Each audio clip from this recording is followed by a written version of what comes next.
It was raining that very day in the cold morning of England. A single car passing at speed, then nothing. Don't scroll past this. What you're about to hear happened on an ordinary Tuesday morning, on an ordinary street, in an ordinary neighborhood where nobody was paying attention. A mother was taken, and her son was left behind, confused, alone, waiting on the side of a road for something that was never going to come back. This is the untold story of young Major, the dog who rewrote the story of Manchester United. You will never find history been told like this. So hit that like subscribe button. The last walk home. He waited 3 days. Didn't eat, barely moved, just waited. Because nobody had ever told him that some goodbyes don't come with a warning. And nobody could have predicted that the person who would finally reach down and change everything was a 9-year-old boy who was quietly falling apart himself. This is the story of Major and Harry, and what happens when two souls who have lost everything find each other at the exact moment they both need it most. Stay with me, because by the end of this, I promise you, something in you is going to shift. One cold morning, the birdsong of soft neighborhood sounds, early light. Before we talk about what was lost, you need to understand what they had. Major was 3 years old, a lean, sharp-eyed mixed breed with one ear that stood up and one that didn't, and a tail that never fully committed to wagging or stopping. He had been born behind a laundromat on the east side of town, one of 5 in a litter that arrived on a cold October night with no fanfare and no audience except the humming of the machines inside. His mother was Daisy, 12 years old, gray muzzle, deep brown eyes that had seen more of life than most.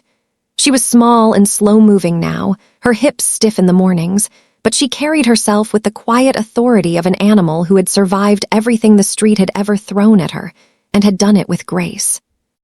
They had never been owned by anyone, not formally, but a woman named Mrs. Fernandez, 2 streets over, had been leaving 2 bowls out by her back gate every single evening for years.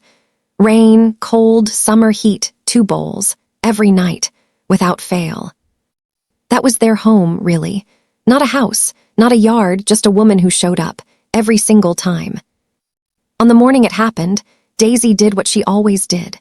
She stretched slowly, stood up from beneath their oak tree at the edge of the park, and began her morning walk. Nose to the ground, reading the world the way only a dog can, the overnight traces of other animals, the shift in the air, the invisible map of a neighborhood that only makes sense if you're low to the ground and paying attention. Major followed, as he always did. Until a butterfly, orange, ridiculous, completely unaware of its role in what was about to happen, landed on a dandelion directly in front of Major's nose. He stopped. Just for a moment. 30 seconds, maybe less. Tires, impact, silence. He heard it before he turned around. A sound that had no name, but that his whole body understood immediately. A thud, sharp and wrong, the kind of sound that rewrites everything that came before it. The car, a dark old Rolls-Royce, moving far too fast, did not slow down. It did not stop. All of a sudden, everywhere became quiet. It seemed like the whole world had paused in the eyes of young Major. It disappeared around the corner, as if nothing had happened at all. Major crossed the road in seconds. He sniffed Daisy's face. He nudged her the way she had nudged him every morning of his life. He licked her ear. He lay down beside her and pressed himself against her side the way they had slept every night for 3 years, his heartbeat next to hers, the way it had always been. He waited for her to stand up. She didn't stand up. An older man walking his own dog across the street had seen everything. He made a phone call on a pay phone boot, shook his head slowly, and kept his distance. 2 hours later, an animal control van arrived. Major ran before they could reach him, darted into the bushes, flattened himself to the ground, watched through the leaves as they gently lifted Daisy and placed her in the back of the van. He watched it drive away.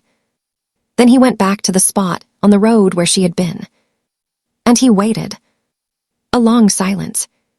Because nobody had ever told him that some things don't come back. Day 1. He stayed close to the road, Not on it, something deep and new in him knew the road was dangerous now, but close. Close enough to see it. Close enough that if she came back along it, he would know. A few people walked past. One woman crouched down, extended her hand, used the soft voice people use with frightened animals. Major backed away.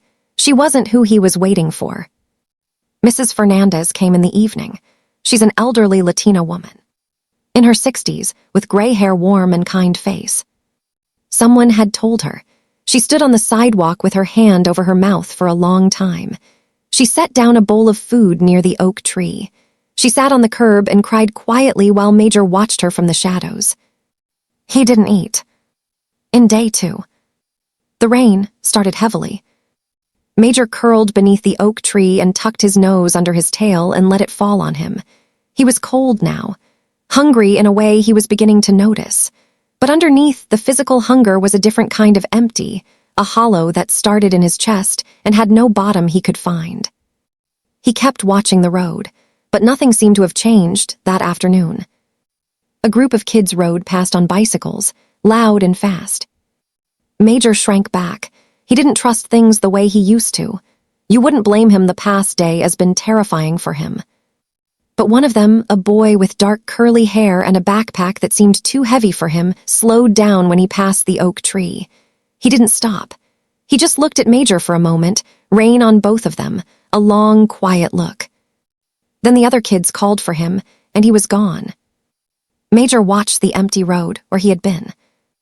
On day 3. He was weak now, 72 hours without a real meal. His legs felt wrong when he stood. He had lapped at a puddle for water, but eating felt like something that belonged to a different life. Few hours passed. A golden retriever on a leash approached him in the afternoon, friendly, tail thrashing, entirely unaware that not everyone was in the mood. Major's respond, didn't sniff back, just stared.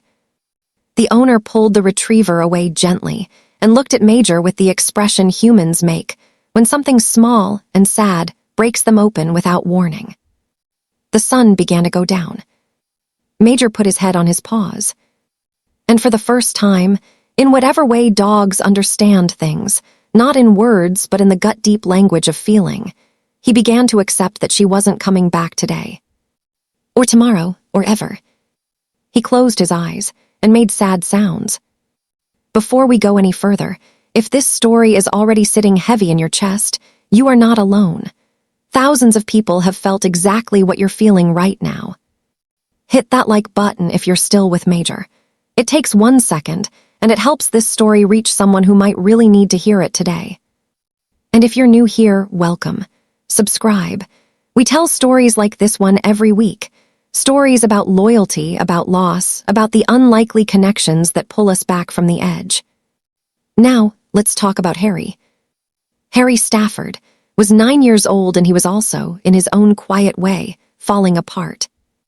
Not dramatically, not the way it looks in movies, just the slow, grinding kind of falling apart that happens when something you thought was permanent turns out not to be, and nobody around you quite knows how to talk about it. His parents were separating. His father and mother stayed in the same house but had stopped talking to each other for about 6 months now.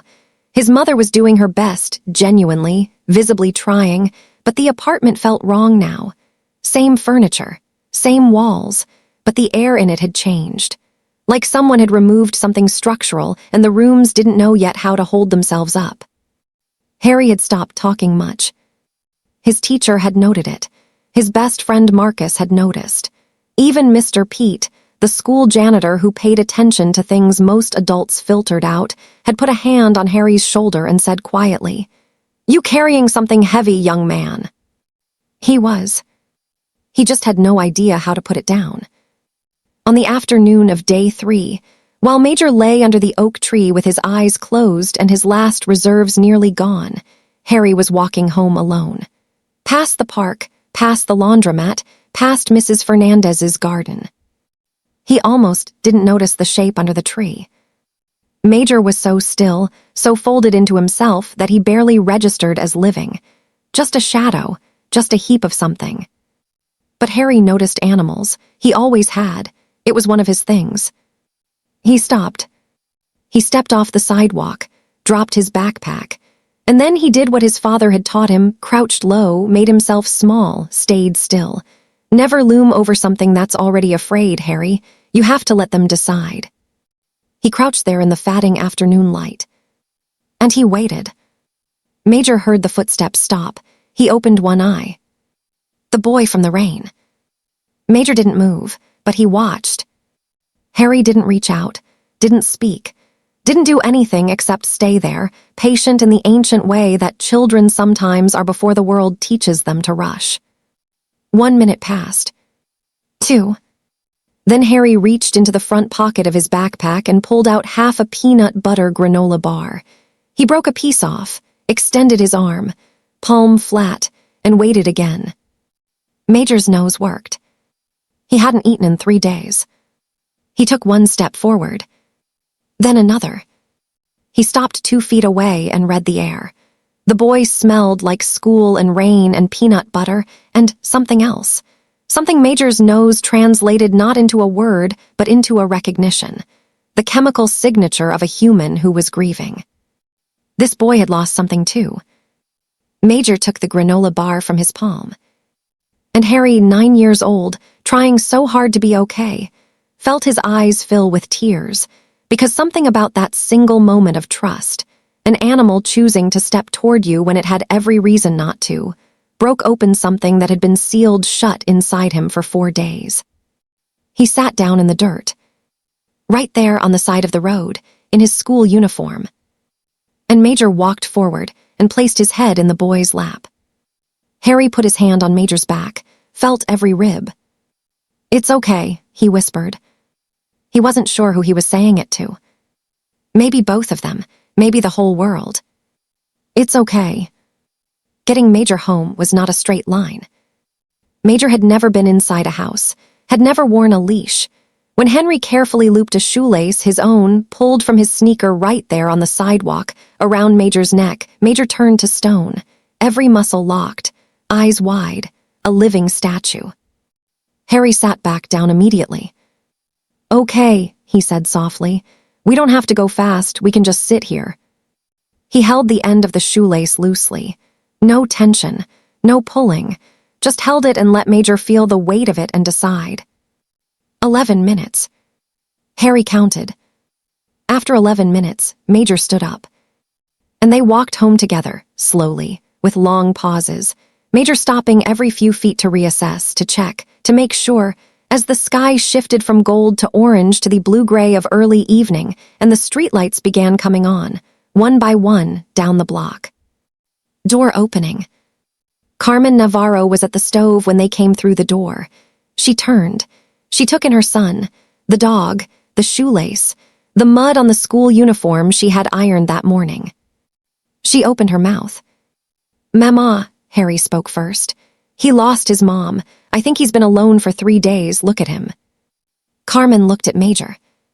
She took in the ribs, the dull fur, the eyes that held something ancient and exhausted, and underneath it all still somehow present, still here. She put down her wooden spoon. She went to the cabinet under the sink, pulled out an old mixing bowl, filled it with water, set it on the kitchen floor without a word. Major drank for almost a full minute. "One night," Carmen said finally, "and tomorrow we figure the rest out." Harry nodded. He knew what that meant, the vet, the chip check, the flyers, doing everything properly. He was ready for all of it. But right now, he watched Major finish drinking and lift his head and look directly at him, calm and level. The way dogs look at you when they've decided something, and Harry felt it. Scene. That was the only word for it. 2 beings who had both been quietly drowning, looking at each other from opposite shores, and somehow, without a plan or a reason or any logic at all, swimming toward each other. There was no microchip. No owner came forward. Harry and Carmen posted flyers for 2 weeks, called every shelter and rescue in the county, asked everyone on the block. But nothing. Remember, on this channel, we tell historical stories like no one-a-lease, so hit the subscribe button. Mrs. Fernandez came to visit Major 3 weeks after he moved in. She found him asleep on a folded blanket in Harry's room, Harry's hand resting on his back, both of them dead to the world on a Saturday morning. She stood in the doorway for a long time. Then she pressed both hands to her heart and said, quietly in Spanish. She sent him exactly where he needed to go. Major stayed. The vet said he was approximately 3 years old, underweight, slight ear infection, a body that showed the marks of a hard, early life, but otherwise healthy, otherwise just fine. He was vaccinated, neutered, named officially for the first time by a boy who had spent 3 days thinking about it. He gained 6 pounds in the first month. He slept at the foot of Harry's bed, every single night, without exception. The months that followed were hard in the way that necessary things often are. Divorce doesn't resolve when the boxes disappear from the hallway. It continues in the scheduling, in the 2 sets of routines, in the phone calls Henry sometimes caught pieces of without meaning to. But here is what Harry said to his school counselor 8 months later, when she asked how he was doing. Major always knows before I do. Like before I even realize I'm sad, he's already there. He doesn't try to fix anything. He just sits with me, and somehow that's always enough. Dogs don't understand divorce. They don't process loss the way we do, don't have the words for it, can't explain or rationalize or reframe. Harry went forward to say, but they can sit with you inside of it. They can press their warm, heavy head into your lap at the exact moment you are about to stop believing that anything good is coming. They can look at you with those steady, ancient eyes and say, without saying anything at all, I see you, I'm here, you are not alone. Major had waited by that road for 3 days because loyalty was the only language he had ever been taught. And Harry had crouched down in the dirt because his father had once told him never to loom over something already afraid. Neither of them had been looking. Neither of them had known. And yet, here is what I want to leave you with. Grief doesn't ask permission. It arrives on an ordinary Tuesday, Wednesday, or any given day. On a road you've walked 100 times. In a kitchen that looks exactly the same but feels completely different. At a lunch table where you're sitting by yourself and pretending you're fine. And sometimes, not always, but sometimes in the middle of all that heaviness, something finds you. Something small, something with muddy paws and hollow ribs and tired eyes. Something that has also been waiting. Major still stops at the oak tree sometimes when Harry walks him through the park. He stands there for a moment, nose to the ground, reading something only he can read. Harry always lets him take, as long as he needs. If you've ever been the person who crouched down and waited, if you've ever been the scared, hollow thing that finally took one step forward, then you already understood this story before it even began. If Major and Harry's story meant something to you today, share it. Right now. Send it to one person who needs to be reminded that it's okay to still be waiting by the road. That someone is going to crouch down. That things do get better slowly, imperfectly, but genuinely better. Hit subscribe if you're not already here. Every week we bring you stories exactly like this one, about loyalty, about love, about the quiet miracles that happen when we slow down long enough to notice each other. Drop a comment below telling me, has an animal ever shown up in your life at exactly the right moment? I read every single one. And if you have a dog or a cat near you right now, go put your hand on them. Just for a second. They already know, without you saying a word. Watch out for our next video, where we would be giving you in-depth, historical true stories of Manchester United captains from 1882 till date. See you in the next episode.